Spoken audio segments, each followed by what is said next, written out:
Kita ninyo ning mga sikat kayo nga mga singers karon. Ano nilang Whitney Houston, ato silang Elvis Presley, silang Michael Jackson. Atong mga sikat kayo, actually before na sila nasikat sa kalibutan, puro na silang mga choir member or mga music ministry sa simbahan. Mga music ministers na sila.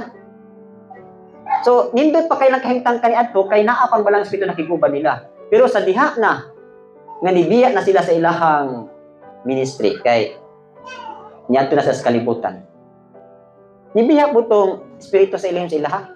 Pulihan na po sila og mga di mao nga espiritu, worldly nga mga spirit. So inana mo ba ang dautan? Nya, kang Shaul sa dihang gidihugan siya ni Simuel, unsa may punto didto nga gibiyahan siya? Kay ni disobey siya. No? Ni disobey